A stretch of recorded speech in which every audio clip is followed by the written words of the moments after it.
Good morning, dear students. Today, I am discussing a new chapter with a new syllabus, that is third chapter, current electricity. Very important chapter. Number of teaching hours will be 15 hours and number of marks in main exam will be 13 marks. ಈ chapter 15 ಅವರು ಪಾಠ ಮಾಡುವಂತದ್ದಿರುತ್ತೆ ಮತ್ತೆ exam ಅಲ್ಲಿ 13 ಮಾರ್ಕ್ಸ್ಗೆ ಬರುತ್ತೆ. Very important chapter. Introduction. Current, ಇಲ್ಲಿ there are two terms.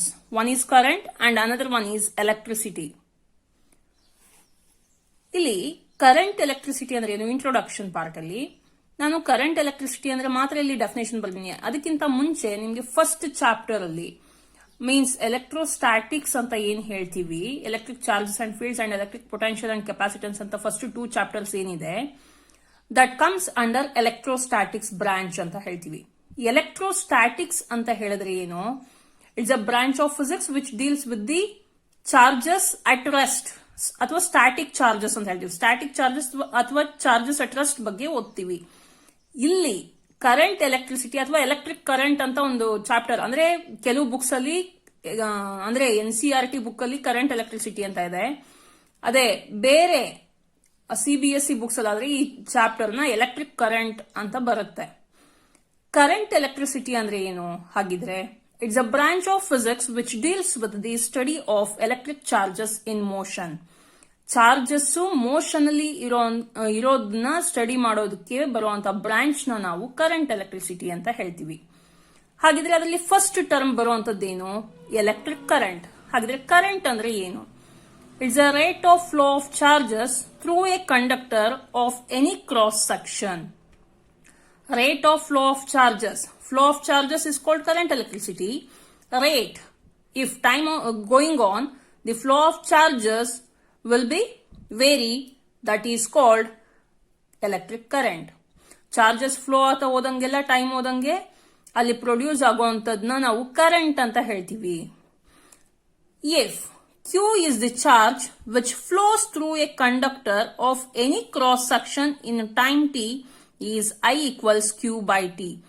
ನಾನು ಕೆಲವು ಸಲ ಪಾಠ ಮಾಡುವಾಗ ಹೇಳ್ತಾ ಇದ್ದೆ, ರೇಟ್ ಅಂತ ಹೇಳಿದ್ರೆ any quantity which can be divided by time taken. Time taken ನ ಡಿನಾಮಿನೇಟರ್ ಅಲ್ಲಿ ಬರೋದಕ್ಕೆ ನಾವು ರೇಟ್ ಅಂತ ಹೇಳ್ತೀವಿ. ಅಥವಾ ನೀವು ಈ ಸ್ಟೇಟ್ಮೆಂಟ್ ನ ಇನ್ನೊಂದು ರೀತಿ ಬೇಕಿದ್ರು ಹೇಳ್ಬಹುದು, it's a ratio of flow of charges to time taken ಅಂತ ಬೇಕಿದ್ರು ಹೇಳಬಹುದು. ಬಟ್ ಸಿಂಪಲ್ ಆಗಿ ನಾವು ಏನ್ ಹೇಳ್ತೀವಿ, rate of flow of charges is called electric current ಅಂತ ಹೇಳ್ತೀವಿ ಸಿಂಪಲ್ ಆಗಿ. ಕರೆಂಟ್ ನೋಟೇಷನ್ ಐ ಇಂದ ರೆಪ್ರೆಸೆಂಟೇಷನ್ ಮಾಡ್ತೀವಿ. ಕ್ಯೂ ಅಂದ್ರೆ ಚಾರ್ಜ್ ನೋಟೇಷನ್, ಟಿ ಅಂದ್ರೆ time notation. Therefore I equals Q divided by T ಅಂತ ಹೇಳ್ತೀವಿ. SI unit of electric current is ampere. Full ಬರೆಯುವಾಗ ಸ್ಮಾಲ್ ಲೆಟರ್ ಎ ಇಂದ ಬರಿಬೇಕು. ನೋಟೇಷನ್ ಸಿಂಬಾಲಿಕ್ ರೆಪ್ರೆಸೆಂಟೇಷನ್ ಮಾಡುವಾಗ ಕ್ಯಾಪಿಟಲ್ ಎ ಬರಿಬೇಕು. Next, electric current is a scalar quantity. Scalar quantity means any quantity having only magnitude but no direction. Direction ಇರಬಾರ್ದು, magnitude ಮಾತ್ರ ಇರಬೇಕು ಅಂತ scalar quantity. ಈ ಸ್ಕೇಲಾರ್ ಕ್ವಾಂಟಿಟಿನ ಯಾವ ರೀತಿ ರೆಪ್ರೆಸೆಂಟ್ ಮಾಡ್ತೀವಿ, for example if 5 ampere current is flowing in a circuit ಅಂತ ಹೇಳ್ತಿದ್ವಿ ಅಂದ್ರೆ 5 is a number or a numerical value which can be continued with a current SI unit ampere. ಇದಕ್ಕೆ direction ನಾವು ತೋರಿಸ್ತಾ ಇಲ್ಲ, 5 ಆಂಪಿಯರ್ ಅಂತ ಇದೆ, ಇಟ್ಸ್ ಅ ಸ್ಕೇಲಾರ್ ಕ್ವಾಂಟಿಟಿ ಅಂತ ಹೇಳ್ತೀವಿ. ನೆಕ್ಸ್ಟ್, ಡಿಫೈನ್ 1 ಆಂಪಿಯರ್ ಅಂತ ಕೇಳಿದ್ರೆ 1 ಆಂಪಿಯರ್ ಕರೆಂಟ್ ಯಾವಾಗ ಆಗತ್ತೆ, electric current is said to be 1 ampere when 1 coulomb of charge flows in 1 second. 1 coulomb of charge 1 second ಅಲ್ಲಿ ಫ್ಲೋ ಆದ್ರೆ ಅದನ್ನ 1 ಆಂಪಿಯರ್ಗೆ ಈಕ್ವಲ್ ಅಂತ ಹೇಳ್ತೀವಿ. ಇದನ್ನ ರೆಪ್ರೆಸೆಂಟೇಷನ್ ಸಿಂಬಾಲಿಕ್ ರೆಪ್ರೆಸೆಂಟೇಷನ್ ಬಂದು ನನಗೆ ಗೊತ್ತಿರೋದು I equals Q by T formula ಪ್ರಕಾರ. Q equals 1 coulomb of charge flow ಆಗ್ತಾ ಇದೆ in 1 second. T equals 1 second ಅಂದ್ರೆ I equals 1 coulomb divided by 1 second. 1 and 1 will be equal to 1.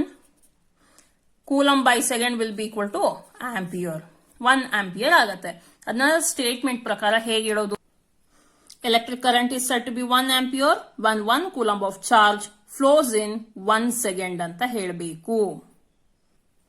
Next concept, Types of electric current. There are 3 types of electric current. The electric current can be classified mainly into 3 types ಅಂತ ಹೇಳ್ತೀವಿ. They are ಅಥವಾ ವಿಸ್ ಅಂದ್ರೂ ಒಂದೇ, they are ಅಂತ ಏನ್ ಕರಿತೀವಿ ಅದಂದ್ರೂ ಒಂದೇ. First 3 types study current, varying current, alternating current. ಇನ್ನೊಂದು ಎಕ್ಸ್ಟ್ರಾ ಇರುತ್ತೆ ಇನ್ಸ್ಟಂಟೇನಿಯಸ್ ಕರೆಂಟ್ ಅಂತ, ಅದನ್ನ ಟೈಪ್ಸ್ಗೆ ಸೇರಿಸಲ್ಲ, ಇದು ಎಕ್ಸ್ಟ್ರಾ ಟರ್ಮ್.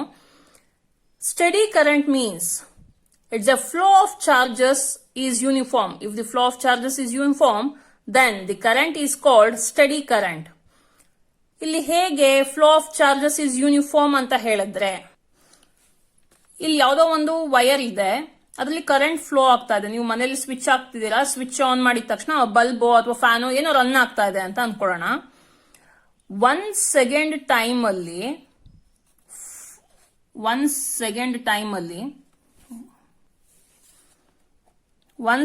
ಟೈಮ್ ಅಲ್ಲಿ 5 ಕೂಲಂಬ್ ಆಫ್ ಚಾರ್ಜಸ್ ಫ್ಲೋ ಆಗ್ತಾ ಇದೆ ಅಂದ್ರೆ ಸೆಕೆಂಡ್ ಅಂದ್ರೆ 2 ಸೆಕೆಂಡ್ ಟೈಮ್ ಇನ್ಸ್ಟೆಂಟ್ ಅಲ್ಲಿ ನೆಕ್ಸ್ಟ್ 1 ಸೆಕೆಂಡ್ ಟೈಮ್ ಡ್ಯೂರೇಷನ್ ಅಲ್ಲಿ 5 ಕೂಲಂಬ್ ಚಾರ್ಜ್ ಫ್ಲೋ ಆಗಬೇಕು. ಆಗ ಡಿಫರೆನ್ಸ್ ಏನಾಗಿರುತ್ತೆ, ಸೇಮ್ ಇರುತ್ತೆ. ಇಲ್ಲಿ ಫ್ಲೋ ಆಗ್ತಾ ಇರುವಂತಹ ಚಾರ್ಜಸ್ ಕೂಡ ಸೇಮ್ ಇರುತ್ತೆ. ಅದನ್ನ ನಾವೇನಂತ ಕರಿತೀವಿ, ಸ್ಟಡಿ ಕರೆಂಟ್ ಅಥವಾ ಕಾನ್ಸ್ಟೆಂಟ್ ಕರೆಂಟ್ ಅಂತ ಹೇಳ್ತೀವಿ. ಸ್ಟಡಿ ಕರೆಂಟ್ ನ ನಾವು ಇನ್ನೊಂದು ಟರ್ಮ್ ಅಲ್ಲಿ ಕಾನ್ಸ್ಟೆಂಟ್ ಕರೆಂಟ್ ಅಥವಾ ಸ್ಟೇಷನರಿ ಕರೆಂಟ್ ಅಂತ ಹೇಳ್ತೀವಿ. whose representation will be same as electric current, I equals Q by T. Second one is varying current. If the flow of charges is non-uniform, then the current is called varying current. Flow of charges uniform ಆಗಿರಬಾರ್ದು, non uniform ಆಗಿರಬೇಕು ಅಂತ current ನ ನಾವೇನಂತ ಕರಿತೀವಿ, varying current ಅಂತ ಹೇಳ್ತೀವಿ. ಅದಕ್ಕೆ example, for example 1 second time instant ಅಲ್ಲಿ 5 ಕೂಲಂಬ್ ಆಫ್ ಚಾರ್ಜಸ್ ಫ್ಲೋ ಆಗ್ತಾ ಇದೆ ಅಂತ ಹೇಳಿದ್ರೆ ಒಂದು ವೈರ್ ಅಲ್ಲಿ 2 ಸೆಕೆಂಡ್ ಅಲ್ಲಿ 18 ಕೂಲಂಬ್ ಆಫ್ ಚಾರ್ಜ್ ಫ್ಲೋ ಆಗ್ತಾ ಇದೆ ಅಂತ ಅನ್ಕೊಂತಿದೀನಿ. ಇಲ್ಲಿ ಕಾನ್ಸ್ಟೆಂಟ್ ಅಲ್ಲ, ಡಿಫರೆನ್ಸ್, ಟೈಮ್ ಡಿಫರೆನ್ಸ್ 1 ಸೆಕೆಂಡ್ ಬಂದ್ರು ಈಗ 3rd ಸೆಕೆಂಡ್ ಅಲ್ಲಿ 24 ಕೂಲಂಬ್ ಚಾರ್ಜ್ ಫ್ಲೋ ಆಗ್ತಾ ಇದೆ ಅಂತ ಹೇಳಿದ್ರೆ ಡಿಫರೆನ್ಸ್ 1 ಸೆಕೆಂಡ್ ಬಂದ್ರು ಇಲ್ಲಿ ಫ್ಲೋ ಆಗ್ತಾ ಇರುವಂತಹ ಚಾರ್ಜಸ್ ಡಿಫರೆನ್ಸ್ ಏನ್ ಬರ್ತಾ ಇದೆ, ಡಿಫರ್ ಆಗಿರತ್ತೆ. ಅಂತದ್ನ ನಾವು ಏನಂತ ಕರಿತೀವಿ, ವೇರಿಯಿಂಗ್ ಕರೆಂಟ್ ಅಂತ ಕರಿತೀವಿ. Next, third one is alternating current. An alternating current is one whose magnitude changes continuously with time and direction changes periodically. ಇಲ್ಲಿ ಆಲ್ಟರ್ನೇಟಿಂಗ್ ಅಂತ ಹೇಳಿದ್ರೆ ಆಲ್ಟರ್ ಆಗ್ತಾ ಇರುತ್ತೆ ಕರೆಂಟ್ ಅಂತ. is one whose magnitude changes continuously. Magnitude ಅಂದ್ರೆ number, numerical value ಕೂಡ changes ಆಗಬೇಕು with respect to time and direction ಕೂಡ ಚೇಂಜ್ ಆಗಬೇಕು ಪೀರಿಯಾಡಿಕಲಿ ಅಂತ ಇದೆ. ಅದಕ್ಕೆ ಎಕ್ಸಾಂಪಲ್ ನೋಡಿ, ನಾವು ವೇವ್ಸ್ ಅನ್ನೋ ಚಾಪ್ಟರ್ ಇದೆ. ವೇವ್ಸ್ ಅಂತ ಹೇಳಿದ ತಕ್ಷಣ ಇಲ್ಲಿ 0 ಇದೆ, ಹಿಂಗೆ ಹೋಗ್ತಾ ಇರತ್ತೆ ವೇವ್ ಫಾರ್ಮೇಶನ್. ಇಲ್ಲಿ ಒಮೆಗಾ ಟಿ ಅಥವಾ ಟಿ ಅಲ್ಲಿ ಹೋಗ್ತಾ ಇರುತ್ತೆ. ಇಲ್ಲಿ ಕರೆಂಟ್ ಆರ್ ವೋಲ್ಟೇಜ್ ಅಂತ ಹೇಳ್ತಿದೀವಿ.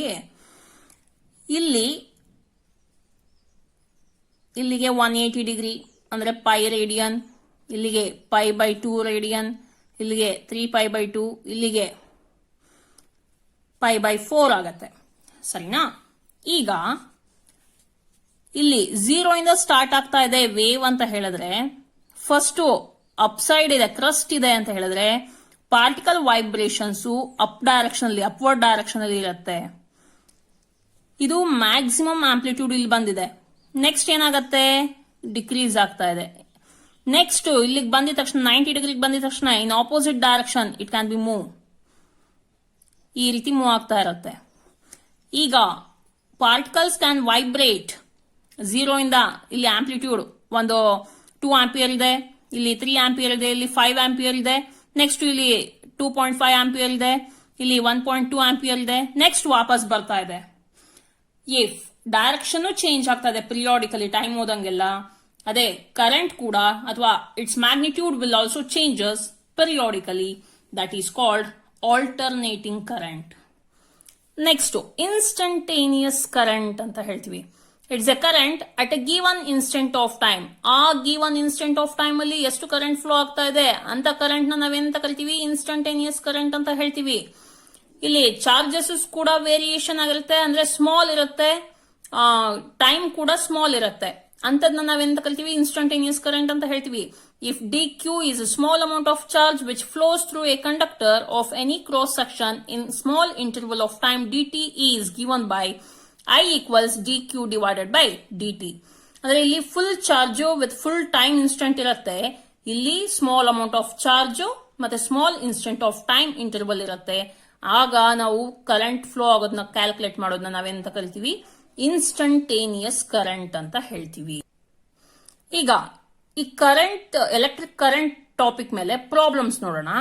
First one, the current flowing through the filament of an incandescent bulb is 2 ampere. What is the quantity of charge flows through the filament in 30 minutes? How many electrons pass through the filament in the same time?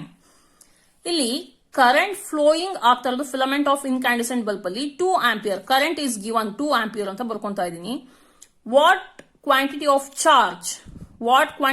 Charge flows ಅಂತ ಇದೆ, ಅಂದ್ರೆ charge Q calculate ಮಾಡಬೇಕು. Through the filament in 30 minute ಅಂತ ಹೇಳಿದ್ರೆ time ಕೊಟ್ಟಿದ್ದಾರೆ, T will be 30 minute. ನಮಗೆ SI unit ಅಲ್ಲಿ ಬಂದು ಟೈಮ್ಗೆ ಇರುವಂತ ನೊಟೇಷನ್ ಅಥವಾ ಯೂನಿಟ್ ಸೆಕೆಂಡ್, ಅದನ್ನ ಸೆಕೆಂಡ್ಗೆ ಕನ್ವರ್ಟ್ ಮಾಡಿದ್ವಿ by multiplying 60. How many electrons pass through the filament in the same time? ಅದೇ ಸೇಮ್ ಟೈಮ್ ಅಲ್ಲಿ ಎಷ್ಟು ಎಲೆಕ್ಟ್ರಾನ್ಸ್ ಪಾಸ್ ಆಗತ್ತೆ, ಅಂದ್ರೆ ನಂಬರ್ ಆಫ್ ಎಲೆಕ್ಟ್ರಾನ್ಸ್ ನಾನು ಎನ್ ನಿಂದ ನೋಟ್ ಮಾಡ್ತಾ ಇದ್ದೀನಿ. ಈಗ ನನಗೆ ಗೊತ್ತಿರೋ ಪ್ರಕಾರ I equals Q by T formula ಇದೆ. ನನಗೆ ಬೇಕಾಗಿರೋದು Q ಕ್ರಾಸ್ ಮಲ್ಟಿಪ್ಲೈ ಮಾಡ್ಕೊಂಡು Q equals I into T ಆಗತ್ತೆ. I value 2 ampere, T value 1800 second. ಯಾಕಿದು 30 into 60 ಮಾಡಬೇಕು? 60 ಅಂದ್ರೆ ಮಿನಿಟ್ ಇಂದ ಸೆಕೆಂಡ್ಗೆ 60 ಸೆಕೆಂಡ್ ಆಗಿರುತ್ತೆ. 3 6 18, 00 ಇದೆ 00, 1800 ಅಥವಾ 1800 ಅಂತ ಹೇಳ್ತೀವಿ. ಇದೆರಡು ಮಲ್ಟಿಪ್ಲೈ ಮಾಡಿದ್ರೆ Q equals 3600. ಚಾರ್ಜ್ಗೆ ಯೂನಿಟ್ ಕೂಲಂಬ್ ಆಗಿರುತ್ತೆ. ನೆಕ್ಸ್ಟ್ ಏನ್ ಕೇಳಿದ್ರೆ, how many electrons pass through the filament in the same time? ನಮಗೆ ಫಸ್ಟ್ ಚಾಪ್ಟರ್ ಅಲ್ಲಿ ಪ್ರಾಪರ್ಟೀಸ್ ಆಫ್ ಚಾರ್ಜಸ್ ಅಂತ ಬರುತ್ತೆ.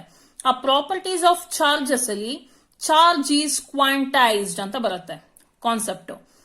ಪ್ರಾಪರ್ಟಿಯಲ್ಲಿ ಚಾರ್ಜ್ ಈಸ್ ಕ್ವಾಂಟೈಸ್ಡ್ ಅಂದ್ರೆ the total charge in the system is integral multiple of electronic charge or basic charge ಅಂತ ಹೇಳ್ತೀವಿ. Basic charge ಅಂದ್ರೆ E. This value is constant, whose value will be 1.6 into 10 - 19 coulomb. ಈ ವ್ಯಾಲ್ಯೂನ ನೀವು byte ಮಾಡ್ಕೊಂಡು ತಲೆಯಲ್ಲಿ ಮಡಿಕೊಂಡಿರ್ಬೇಕು ಯಾವಾಗ್ಲೂ. ಆಗ Q total charge will be equal to N into E ಆಗುತ್ತೆ. ಇಂಟಿಗ್ರಲ್ ಮಲ್ಟಿಪಲ್ ಅಂದ್ರೆ N, ನಂಬರ್ ಆಫ್ ಎಲೆಕ್ಟ್ರಾನ್ಸ್ ಎಷ್ಟು ಅಂತ ಕ್ಯಾಲ್ಕುಲೇಟ್ ಮಾಡಬೇಕು. N equals Q by E ಆಯ್ತು. ಇದನ್ನ ಕ್ರಾಸ್ ಮಲ್ಟಿಪ್ಲೈ ಮಾಡಿದ್ರೆ ಈಗ Q ಗೊತ್ತಿದೆ ಇಲ್ಲಿ 3600 ಕೂಲಮ್, ಈ ವ್ಯಾಲ್ಯೂ ಗೊತ್ತಿದೆ 1.6 into 10 - 19 coulomb. Coulomb unit cancel ಆಗುತ್ತೆ. ಈಗ ನಾನು ಇದನ್ನ 36 into 10⁻², ಇಲ್ಲಿ 10 - 19 ನ್ಯೂಮರೇಟರ್ ಹೋದ್ರೆ 10 + 19 ಆಗುತ್ತೆ. 19 + 2 21 ಆಯ್ತು. ಇಲ್ಲಿ 1.6, 36 ಡಿವೈಡೆಡ್ ಬೈ 1.2 ಅಂದ್ರೆ 22.5 ಆಗುತ್ತೆ. ಅದನ್ನ 225 ಮಾಡಿ 10⁻22 ಅಂತ ಬರ್ದಿದ್ದೀನಿ. ಇದು ಒಂದು problem. Second problem, A charge of 20 microcoulomb flows across a section of a conductor in 4 milliseconds. Calculate the current. ಇಲ್ಲಿ ಚಾರ್ಜ್ ಕೊಟ್ಟಿದ್ದಾರೆ 20 ಮೈಕ್ರೋ ಮೀನ್ಸ್ 10⁻⁻6. ಇಲ್ಲಿ ಮಿಲಿ ಅಂತ ಕೊಟ್ಟಿದ್ದಾರೆ, ಟೈಮ್ 4 ಮಿಲಿಸೆಕೆಂಡ್ ಅಂತ ಕೊಟ್ಟಿದ್ದಾರೆ. Milli means 10⁻³ second. Calculate the current ಅಂತ ಇದೆ. ಇದಕ್ಕೆ ಯಾವ ರೀತಿ ಸಾಲ್ವ್ ಮಾಡಬೇಕು? Given Q will be equal to 20 microcoulomb. 20 microcoulomb ಅಂದ್ರೆ 20 into 10⁻⁶ ಕೂಲಮ್ ಅಂತ ಹೇಳಿದೀನಿ. T equals 4 milliseconds, 4 into 10⁻³ second. Calculate current. I equals Q by T formula hockey Q ಗೆ 20 into 10⁻⁶, ಇಲ್ಲಿ T ಗೆ 4 into 10⁻³ ಇಲ್ಲಿ ಕೂಲಮ್ ಬೈ ಸೆಕೆಂಡ್ ಹಾಕೋದ್ರೂ coulomb by second ನಾನು ampere ಅಂತಾನೆ ಬರೆಯೋದು. ನಾನು ಡೈರೆಕ್ಟ್ ಆಗಿ ಕರೆಂಟ್ ಗೆ SI ಯೂನಿಟ್ ಬರ್ಕೊಂತೀನಿ ಲಾಸ್ಟ್ ಅಲ್ಲಿ.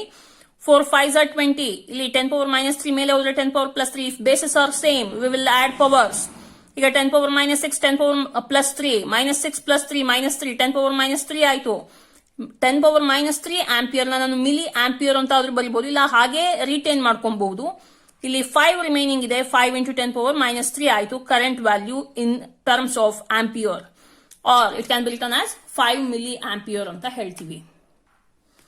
Next, third question will be, in a discharge tube, 5 into 10⁻18 electrons moves towards the anode and 2 into 10 power 18 protons move towards the cathode across the cross section of the tube per second. What is the strength of the current through the tube?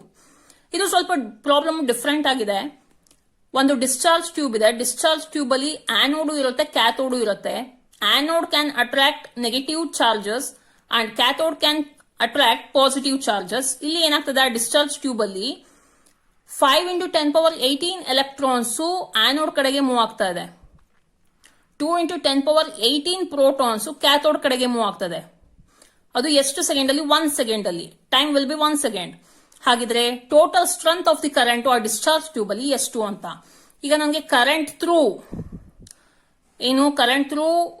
Electrons ಬೇಕು, current through protons ಬೇಕು. ಎರಡು sum ಮಾಡಿದ್ರೆ total strength of the current ಬರುತ್ತೆ. ಈಗ ನನಗೆ ಗೊತ್ತಿರೋದೇನು, number of electrons, number of protons ಗೊತ್ತು, ಅಂದ್ರೆ NE ಗೊತ್ತು. ನಂಬರ್ ಆಫ್ ಎಲೆಕ್ಟ್ರಾನ್ಸ್ ಗೊತ್ತು, ನಂಬರ್ ಆಫ್ ಪ್ರೋಟಾನ್ಸ್ ಗೊತ್ತು. ಅದನ್ನ ಬರ್ಕೊಂತ numerical values. Current through electrons or current due to electrons and current due to protons calculate ಮಾಡಬೇಕು. Total strength of the current calculate ಮಾಡಬೇಕು. Time ಕೊಟ್ಟಿದ್ದಾರೆ 1 ಸೆಕೆಂಡ್ ಅಂತ. ಈಗ ನನಗೆ I equals Q/T ಫಾರ್ಮುಲಾ ಹಾಕ್ತಾ ಇದೀನಿ. But Q equals N into E ಗೊತ್ತಿದೆ ನಮಗೆ. Q value due to electrons ಆದ್ರೆ N suffix E into E. ಯಾವುದು?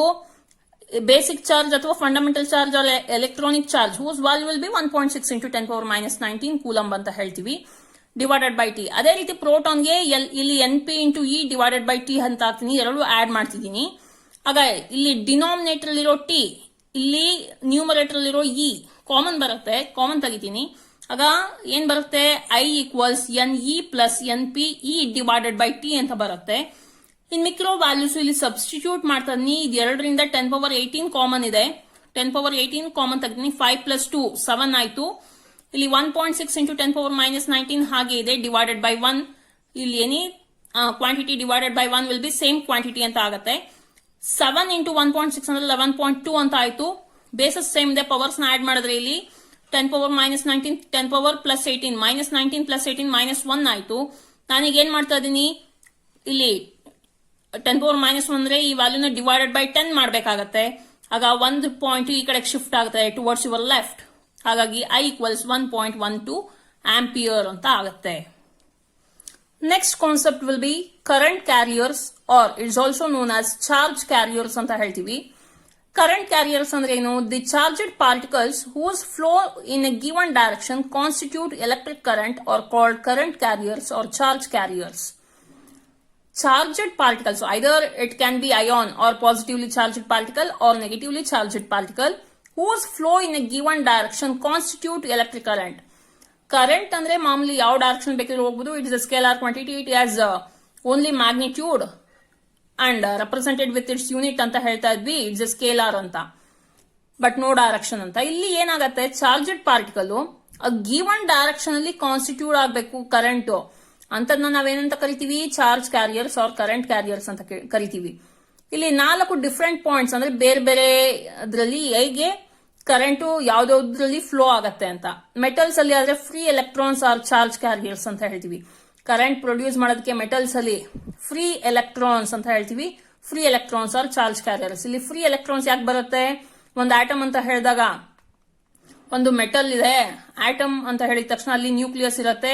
Nucleus includes protons and neutrons and electrons are revolving round the nucleus.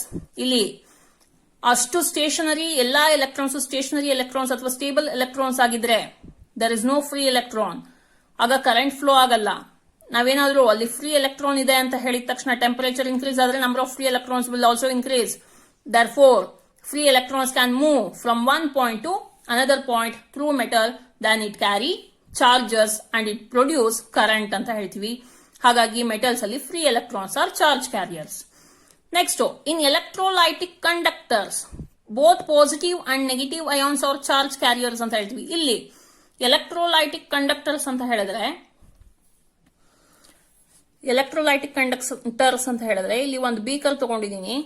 Either I will take 2 electrodes. One is positively charged electrode and another one is negatively charged electrode. We can be represented by P and N also.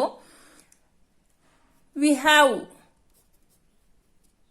placed those 2 electrodes in an electrolytic solution. ನಾನು ಈ beaker ಅಲ್ಲಿ water ಹಾಕಿ ಅದರಲ್ಲಿ salt solution ಯಾವ್ದಾದ್ರು ammonium ಕ್ಲೋರೈಡೋ potassium ಕ್ಲೋರೈಡೋ potassium permanganate ಯಾವುದೋ ಒಂದು solution ಮಾಡ್ಕೊಂತಾ ಇದ್ದೀನಿ, ಅದು salt solution ಆಗಿರ್ಬೇಕು, ಅಲ್ಲಿ ಅಯಾನ್ಸ್ ಪ್ರೊಡ್ಯೂಸ್ ಆಗಿರುತ್ತೆ, ಅಥವಾ ಸೋಡಿಯಂ ಕ್ಲೋರೈಡ್ ಅಂತಾನೆ ಅನ್ಕೊಳ್ಳಿ.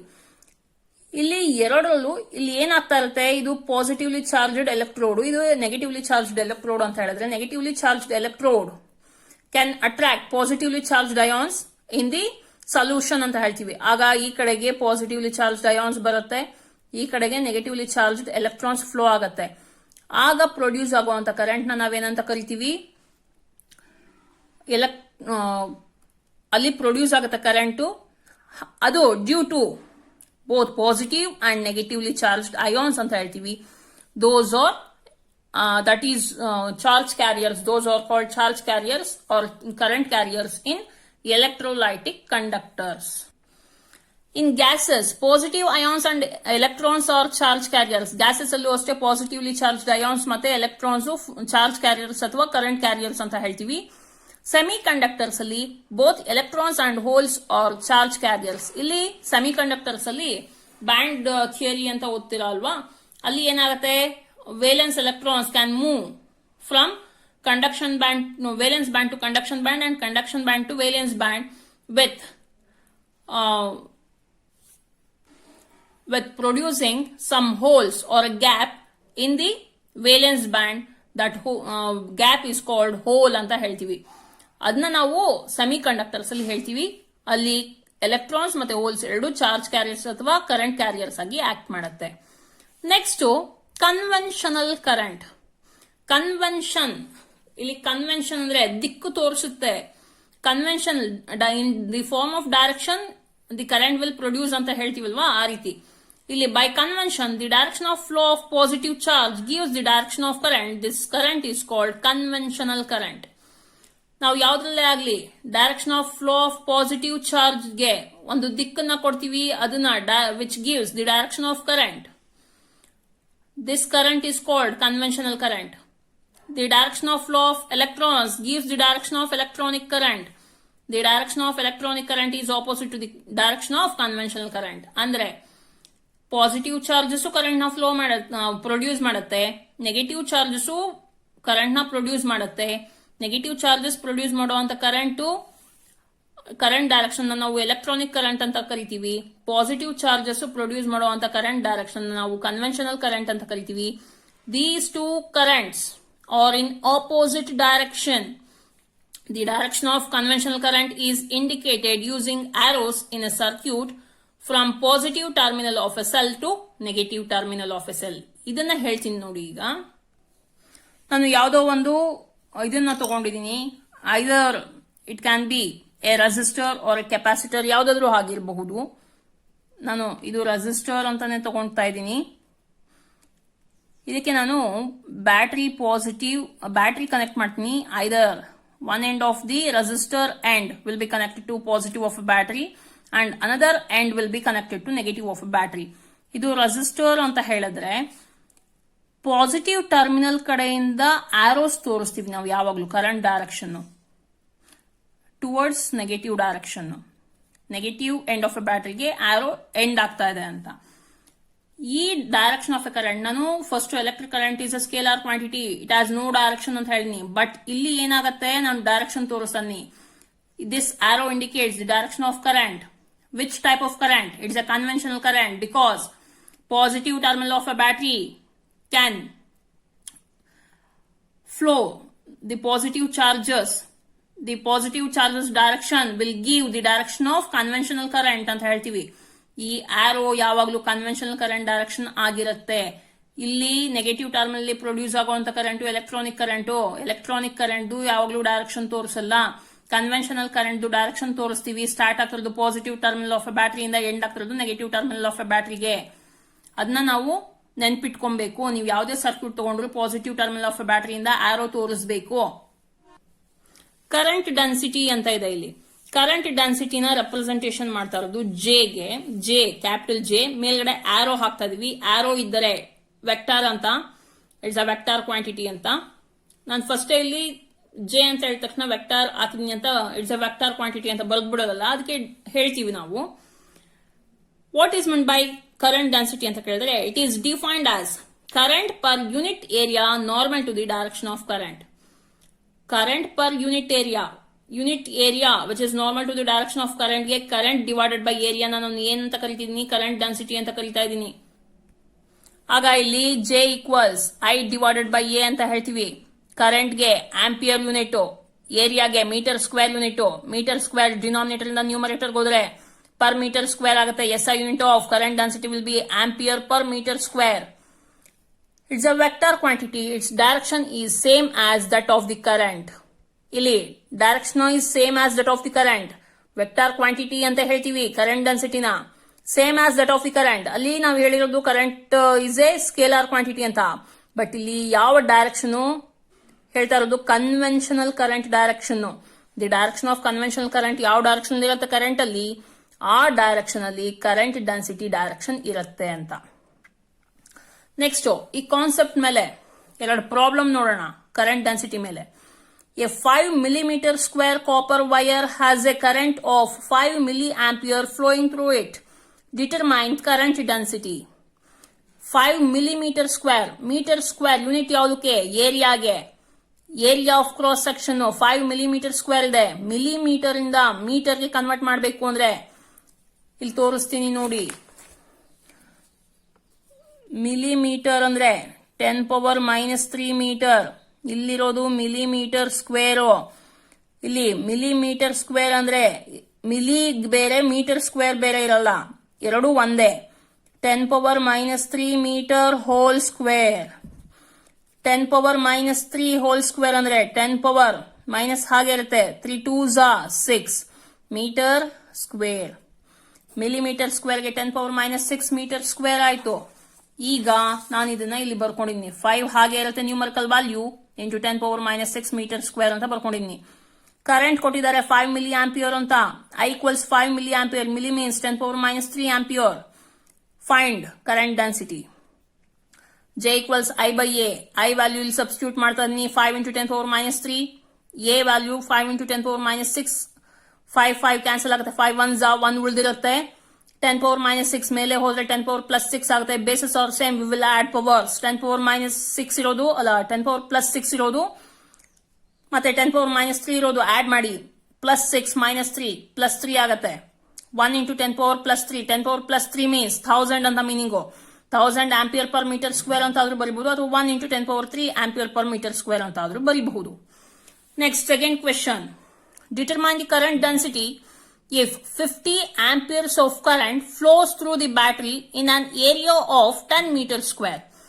Current density calculate ಮಾಡಬೇಕು. J equals question mark ಹಾಕಿದೀನಿ. If 50 amperes of current flows through the battery. Ampere ಅಂತ ಬಂದಿದ ತಕ್ಷಣ ಕರೆಂಟ್ ಕೊಟ್ಟಿದ್ದಾರೆ. I equals 50 ಆಂಪಿಯರ್ ಅಂತ ಹಾಕಿದೀನಿ. In a area of 10 meters square. Area of cross section 10 meters square ಅಂತ ಇದೆ. Calculate current density. J equals I by A formula. J equals I value 50 divided by A value 10 ಇದೆ. 0 cancel ಮಾಡಿ. 5 divided by 1 ಅಂದ್ರೆ 5 ಆಗುತ್ತೆ. J equals 5 ampere per meter square. I will continue in next class. Thank you.